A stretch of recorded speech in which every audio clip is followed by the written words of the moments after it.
इसमें 5 चीजें है, कारण है। पहला क्या है? कर्ता। उसके बाद क्या है? 5 चीजें वापस पढ़ो जोर से।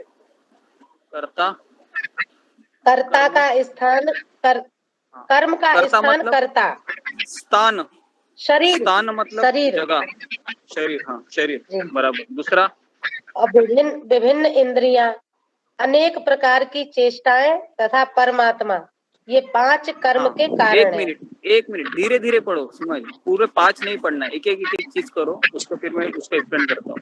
पहला क्या बताया? जी, कर्म का स्थान शरीर। हाँ, तो ये शरीर है, इसमें 5 कर्मेंद्रिय है, 5 ज्ञानेंद्रिय है। अगर शरीर नहीं है तो मैं कर्म नहीं कर सकता, तो इसके लिए शरीर भी चाहिए, जिसको कर्म का स्थान बोलते हैं। ये हो गया पहला। दूसरा बोलो। विभिन्न इंद्रियां, हाँ, विभिन्न इंद्रिया मतलब वापस स्थान मतलब ये जगह हो गया, शरीर। ओके, ये प्लेटफॉर्म हो गया। और दूसरा है विभिन्न इंद्रिया मतलब 5 कर्मेंद्रिय और 5 ज्ञानेंद्रिय, 2 हो गए। तीसरा, और विभिन्न प्रकार की चेष्टाएं, अनेक प्रकार की चेष्टाएं। चेष्टाएं मतलब प्रयत्न, प्रयास। ओके, प्रयास करना चाहिए। जैसा अभी मुझे खाना बनाना है तो मुझे किचन में भी जाना चाहिए, मुझे चावल को मुझे भिगाना चाहिए, चावल भिगा के साफ करना चाहिए, उसके बाद सब्जी बनानी चाहिए, तो प्रयास है।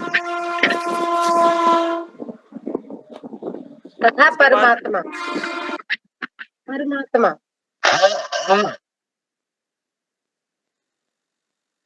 ओके, परमात्मा मतलब जो सैंक्शन करने वाला।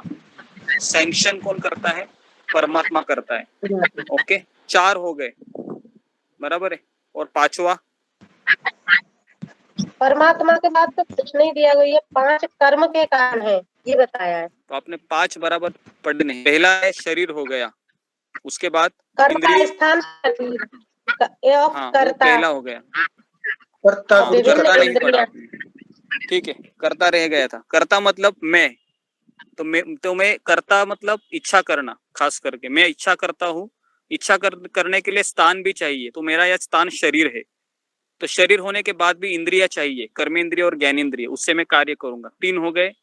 चौथा है चेष्टा मतलब प्रयत्न, प्रयास भी करना चाहिए। ऐसा नहीं कि भगवान ने सैंक्शन किया है तो मैं बैठा रहूंगा और सब कुछ हो जाएगा, ऐसा भी नहीं। और आखिरी है परमात्मा। 5 में परमात्मा। हाँ, तो परमात्मा के बिना लेकिन हम कुछ इंद्रियों नहीं को कर शरीर को अलग कर रखा है, क्योंकि मतलब इंद्रिया शरीर जो है है तो वो शरीर भी अलग। है ना। जी, हाँ, बता रहा हूँ मैं। वापस मैं एक बार बताता हूँ, साउंड को सब लोग म्यूट कीजिए। हाँ, पहला है स्थानम। स्थानम मतलब शरीर। तो ये शरीर है, ये पंच महाभूतों से बना हुआ है ना। शरीर, इसमें 5 प्रकार के वायु है, अपान, उदान, है ना, जो हमने दूसरे अध्याय में पढ़े थे। तो ये शरीर है, ये एक स्थान है, मतलब जिससे हम कार्य कर सकते हैं। दूसरा है कर्ता। कर्ता मतलब वो जीवात्मा जो शरीर के अंदर बैठा है, आत्मा जो इच्छा करता है मन के द्वारा। तो ये हो गया दूसरा। तीसरा हो गया, अभी शरीर में ये इंद्रिया है, 2 प्रकार की इंद्रिया है, कर्मेंद्रिय और ज्ञानेंद्रिय, जिससे हम कर्म करते हैं। और जो मजा भी हम करते हैं ना, देखो, अगर आपको पिज्जा को टेस्ट करना है या पानी पूरी खानी है या पास्ता खाना है, तो आपको जीभ लगेगा। अगर जीभ आपका नहीं है, जीवा नहीं है, तो आप उसको आनंद नहीं कर सकते, बराबर है। अगर आप कश्मीर में जाते हो या कुल्लू मनाली जाते हो, लेकिन अगर आप अंधे हैं, आपकी आंखें नहीं है, तो आप उसको लाभ नहीं उठा सकते, आपको मजा नहीं आएगा। तो ये जो ज्ञानेंद्रिय है, ये इससे ही हम मजा करते हैं। और इसी ज्ञानेंद्रियों को जब हम भगवान की सेवा में लगाते हैं, तो फिर ये भगवान की सेवा इंद्रियों से हो जाती है। ठीक है, तो 5 कर्मेंद्रिय, 5 ज्ञानेंद्रिय, 3 हो गए। इसके बाद है चेष्टा। चेष्टा मतलब प्रयास। तो प्रयास मतलब क्या है? ऐसे बैठे रहने से कुछ होगा नहीं। मैंने इच्छा किया है, मेरा शरीर भी है, मेरी इंद्रिय भी है, लेकिन अगर मैं कुछ करूंगा ही नहीं, मैं पासपोर्ट ऑफिस में जाऊंगा नहीं, बराबर है ना, मैं पासपोर्ट ऑफिस में इंटरव्यू दूंगा इमिग्रेशन का, तो कैसे मुझे वीजा मिलेगा, है ना। तो प्रयास भी करना चाहिए, उसको कहते हैं चेष्टा। इतना सब कुछ है, लेकिन अगर एक व्यक्ति का परमिशन नहीं है तो भी आप कुछ नहीं कर सकते, वो है परमात्मा। ठीक है। तो परमात्मा मतलब भगवान। तो ये 5 चीजें हैं जिसको 5 कारण बोलते हैं। और 7वें अध्याय में इन पांचों को 3 चीजों में बटा हुआ है। कौन बताएगा मुझे कि ये कौन 3 चीजें हैं जिससे सारे कार्य पूरे होते हैं? 7वें अध्याय में इसको अलग तरीके से बताया है, जिसको हमने ज्ञान की डेफिनेशन बताई थी। 3 प्रकार के लोग इसमें इन्वॉल्व है कोई भी कार्य पूरा होने के लिए। बताइए। आत्मा, प्रकृति और परमेश्वर। हाँ, आत्मा, परमात्मा और प्रकृति। ठीक है। तो यही 3 लोगों को 18वें अध्याय में 5 भागों में बांटा हुआ है ना। 5 भागों में बांटा हुआ है, जिसमें प्रकृति मतलब क्या है? चेष्टा, चेष्टा और चेष्टा और जो विभिन्न इंद्रिय है ना। और जो जीवात्मा मतलब उसका जो आत्मा है, कर्ता, और उसका जो शरीर है। और तीसरा है परमात्मा मतलब भगवान मतलब परमात्मा। तो ये 3 चीजें आती है। ठीक है। तो इसको अच्छी तरह से मैंने एक्सप्लेन किया है।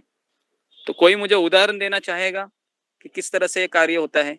एक मैंने बताया था बैंक में लोन लेने का, एक उदाहरण दिया था मैंने। अगर आपको याद है, पुराने लोग बता सकते। 7वें अध्याय की तरफ मैंने सारे उदाहरण हमने देखे हैं। मुझे मैं देखना चाहता हूँ कि किसी को याद है क्या, कैसे ये कार्य करता है? 3 चीजें, प्रकृति, जीवात्मा और परमेश्वर, कैसे एक कार्य को पूरा करते हैं? बताइए। मैं बैंक में लोन लेने की मैंने इच्छा किया, फिर वो इच्छा भगवान ने कैंसिल किया। फिर उन्होंने प्रकृति को कहा कि इनकी ये इच्छा पूरी की जाए। नहीं, समझ में नहीं आया, अच्छे से बताओ। लोन लेने की इच्छा मेरी है, उसको पूरी करने की इच्छा भगवान की होगी, परमेश्वर की।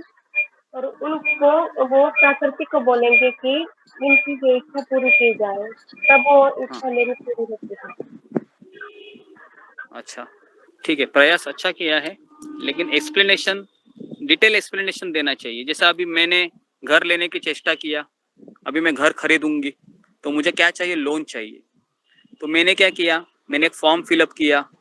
उसके बाद फिर मैंने फॉर्म फिलअप करके बैंक के मैनेजर के पास गया लोन लेने के लिए। ठीक है। अभी यहाँ पर मैंने इच्छा किया है लोन लेने का, तो यहाँ पर जीवात्मा इच्छा करता है। ठीक है। उसके बाद फिर क्या होता है? ये इच्छा सबसे पहले कौन सुनता है? परमात्मा सुनता है। ठीक है। तो परमात्मा मतलब जो हम फॉर्म सबमिट करते हैं ना, लोन का एप्लीकेशन फॉर्म, वो मैनेजर के पास सबमिट किया।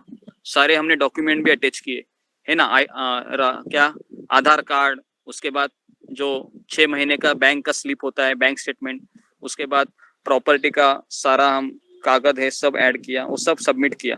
तो ये हो गया। अभी परमात्मा के पास चला गया ये चीज। अभी परमात्मा क्या करेगा? वो सारा डॉक्यूमेंट देखेगा आपका, बैंक मैनेजर है ना। अगर वो सब कुछ अच्छे से, फिर वो सैंक्शन करेगा। ठीक है भाई, अभी आपको लोन मिलेगा।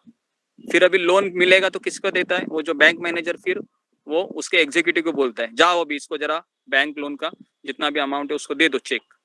तो ये हो गई प्रकृति, जो परमात्मा प्रकृति को कहता है कि भैया अभी इसका इच्छा पूरा करो। ठीक है। तो ये 3 लोग इन्वॉल्व होते हैं कोई भी कार्य पूरा करने के पहले। जीव केवल इच्छा करता है बस, और कुछ नहीं करता है ना। इच्छा करना उसके हाथ में है, लेकिन इच्छा पूरा करना है उसके हाथ में नहीं है। इच्छा पूरा करना भगवान के हाथ में है, और इच्छा पूरा करने के लिए जो जो लगता है वो भी उसके हाथ में नहीं है, वो भी प्रकृति के हाथ में है, मटेरियल नेचर, माया देवी। ठीक है। सबको समझ में आया ये उदाहरण? सबको समझ में आया? हाँ, जी गुरुजी। ओके, आगे बढ़ते हैं फिर। नेक्स्ट श्लोक 16वां 15वां। शरीर वांग मनोवीर्य शरीर वांग मनोवीर्यत कर्म प्रारभते नरः ज्ञान्यं वा विपरीतं वा पश्येते तस्य हेतवः। मनुष्य अपने शरीर, मन या वाणी से जो भी उचित या अनुचित कर्म करता है वह इन 5 कारणों के फलस्वरूप होता है। ठीक है, हो गया। तो मनुष्य जो भी कार्य करता है इसके लिए 5 कारण लगते हैं। आगे। तत्रैवं सति कर्तारमात्मानं केवलं तु यः पश्चात् कृत बुद्धित्वात्र न पश्यन्ति दुर्मति। अतएव जो इन 5 कारणों को न मानकर अपने आप को ही एकमात्र कर्ता मानता है वह